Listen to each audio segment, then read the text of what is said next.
The Watsons Go to Birmingham, 1963. Chapter 8, The Ultra Glide. I don't know why we didn't catch on that something different was really going to happen this time. Mama and Dad started acting real strange right after they talked to Grandma Sands. First, Mama started writing in a notebook and adding things up and subtracting things, and then Dad and Joey and Rufus and me started driving all over Flint, buying things for the brown bomber. We stopped at Genesee Junkyard and bought a new antenna for the radio and 4 new used tires. And then we stopped at Mr. Biller's garage and had the tires put on the car. And then we stopped at the Yankee store and bought some spark plugs and some oil and antifreeze. And then we got our next door neighbor, Mr. Johnson, to help put all that stuff in the car. And then we washed and waxed the brown bomber. When Byron walked by while we were working on it, he said, "Y'all done real good. It still looks like a turd on wheels, but I gotta admit, now it looks like a polished turd." We ignored him. While Joey cleaned the windows, me and Rufus washed the seats, even the parts that were torn and worn away. But the more we washed them, the worse they looked, and Dad just ended up going back to the Yankee store and buying some brown and white seat covers for the front seat. The brown bomber looked great. Not almost new, but not almost 15 years old either. We brought Mama out and showed it to her. She gave us one of those big, hand-over-her-mouth smiles. "Well, folks," Dad said, and we all knew he was getting ready to cut up. "All it needs now is that final touch, that special something that sets it apart from all the other buckets of bolts on the road. That one piece of all-American engineering that shows that this fine automobile is worthy of the name Brown Bomber. Any guesses as to what it is?" "A new hood thing?" I asked. The thing in the middle of the hood was a long chrome rocket that pointed out over the road. The only thing that was wrong with it was that one of the wings of the rocket was broken off. Like with everything else, Dad had a crazy explanation for that. He told us right after he got the car from Uncle Bud. Both wings were there, but that he had taken it to a special garage and had one wing scientifically and mathematically taken off. When we asked him why, he told us that way when we came back from a long trip, we'd be coming in on a wing and a prayer. That's the kind of junk that Dad thinks is funny. "No," Dad answered my question, "it's not a new hood thing. The one on there is perfectly fine." "Joey, what's your guess?" "I don't know, Daddy. I don't think anything can make the brown bomber any better. I think it's perfect." "Bless you, sweetheart. Rufus, your turn. What do you think?" "I don't know, Mr. Watson. I like y'all's car just fine." I knew there was something I liked about that boy. "All right, Willona, what's your guess?" "I don't know either," Mama said and rolled her eyes. "I think the car is purr. Mama was cutting up too. "Oh my, I can't say it." "Real cute, Willona. Well, since Kenneth and Mama have insulted the great brown one, I guess that leaves it up to Rufus and Pumpkin to put the final piece on." Dad handed the keys to Rufus. "Rufus, you open the trunk, and Pumpkin, there's a small bag in there. You have the honor of putting what's inside on it." Rufus popped the trunk open, and Joey took a small paper bag out. She turned it back to everyone and looked inside. "Ooh, Daddy, I love it." "Do you know where it goes?" "Yes, Daddy." "Okay, time's a-wasting. Put it on." She put her hand in the bag, and without pulling it out, she said, "And now, the thing that makes this car more perfect." Daddy started helping Joey cut up. He said, "The final touch." Joey repeated, "The final touch." "The height of technology." "The height of technology." "The ultimate in American knowledge." "The ultimate in American knowledge." Mama couldn't take any more. "For goodness sakes, Daniel, what is it?" "It's the pinnacle of Western civilization." "It's the pinnacle of Western civilization. Now, Joey, dazzle 'em, girl."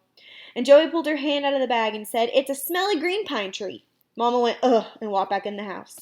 Joey hung the smelly green pine tree from the rear view mirror and scooted out of the car to let me and Rufus smell her fingers. But Dad wasn't through adding things to the brown bomber. On Saturday morning, Joey and me got up real early to watch cartoons, and Dad was already up brushing his teeth and shaving. I went into the bathroom to watch him. I love the way that shaving soap smells. "Hi, Dad." "Morning, Kenny. How'd you sleep?" Dad said this with his toothbrush in his mouth. "Okay, I guess." Dad pulled one of his famous tricks on me. He said, "Kenny, look," and he pointed out in the hallway. And even before I could think, my head turned around and I followed Dad's finger. When I saw nothing and I looked back, Dad was smiling a mile a minute, acting like he hadn't done anything, but I noticed his toothbrush was gone. I let him know he didn't fool me. "Dad, how come you always hide your toothbrush? Why don't you keep yours with ours?" And Dad laughed. "Well, Kenny, I guess I don't keep my toothbrush with the rest of yours, because unlike your mother, I was a little boy once myself." And I thought about this for a second, and then said, "What does that mean?" Dad picked up my toothbrush and said, "Look at this. Not only is this instrument perfect for brushing teeth, it has other wonderful uses, too. You see, Kenny, I know in a little boy's eyes there isn't anything in the world that's better for general cleaning than a toothbrush. And the greatest thing about it is that with a good rinse afterward, no one can tell what it was used for. I also know that the best toothbrush for cleaning stuff is always someone else's.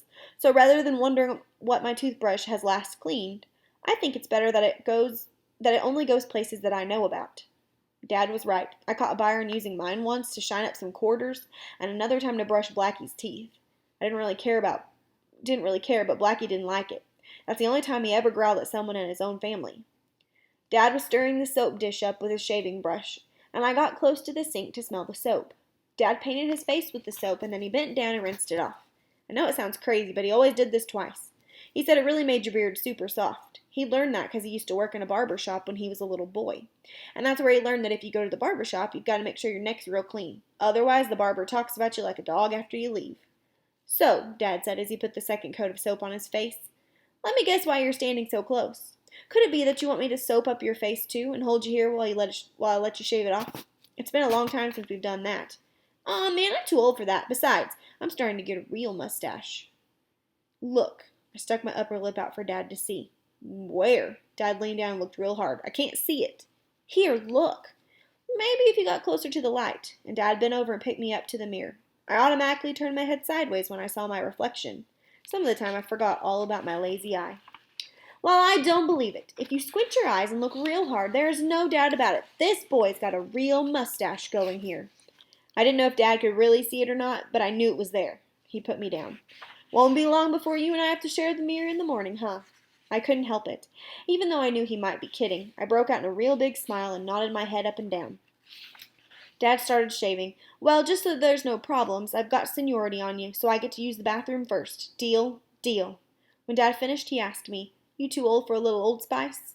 And he slapped the cologne on me and said, I don't want your mother to know I put this aftershave on you.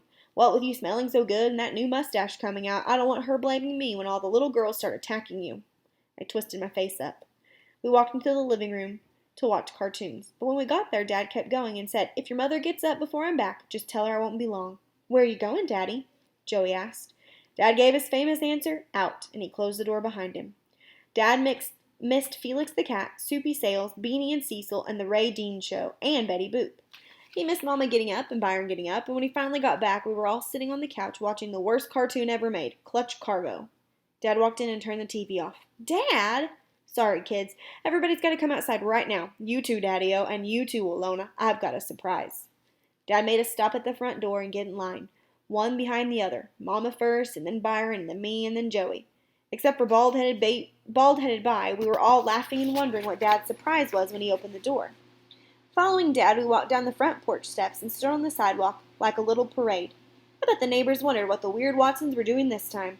All right, Dad said. When I say it, I want everybody to close their eyes, and I'm warning you. Anyone who looks before I tell you is going to get it. My eyes, of course, would be sealed. If a bomb exploded under me, I'd be standing in the hole with my eyes sealed. Even if my head got blown off, they'd have to say, Here's that kid's head, and yep, his eyes are locked, tight as a safe. Byron said I was stupid for listening to everything that Mama and Dad said, but if I was so stupid, why was he the one who had a great, big, bald, shiny, knotted-up head? Dad said, Okay, now hold the person in front of you by the shoulders. Well, Lona, you hold on to mine. This is only going to take a minute. He said that last part because Mama rolled her eyes and was real close to stopping everything by turning around and going back in the house. All right, close 'em. Mama gave him her last straw look and closed her eyes, and then so did we. Dad shuffled us ahead a little bit, and we all stopped. It was real hard not to peek. Okay, keep 'em shut. I'm not playing. I heard a car door open, and then I heard a loud pop, and then I heard Byron say, Aw, man. Me and Joey cracked up. We knew a certain person had peeked and got popped right smack jab on the bald head.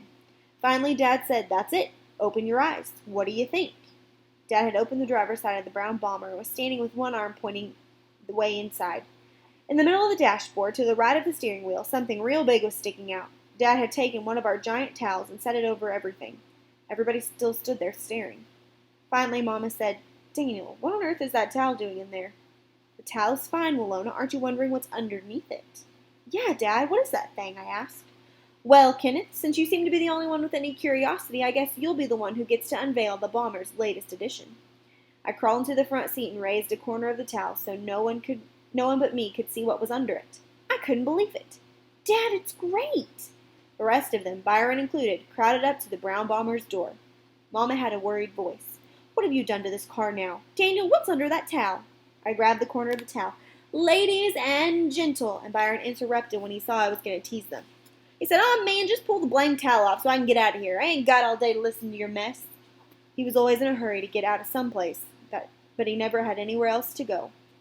"Byron, how many times have I told you that about saying ain't? And Kenneth, you stop playing and move that towel this minute," Mama said. I talked real fast before Mama could get any madder. "Ladies and gentlemen, the newest addition to the brown bomber," and I whipped the towel aside. "Our very own drive-around record player." Mama went, "Oh my," and gave Dad a dirty look, and then walked back into the house. Joey squealed, "Oh boy!" Even cool old Byron forgot how cool he was and screamed out, "Oh man, this is too hip. No one's got one of these. Speedy don't even have one in his Cadillac. Too much, man, way too much." Joey and Byron climbed into the car on either side of me. We all said, "Turn it on, Daddy." I knew Daddy was kind of disappointed by the way Mama had acted. She really hurt his feelings by walking off like that. Some of the time I think she forgot how sensitive Dad was. Even though he acted cheery with us, I knew it wasn't the same for him now. I knew if Mama had stayed and hadn't gone off mumbling about money, we would have been having a lot more fun.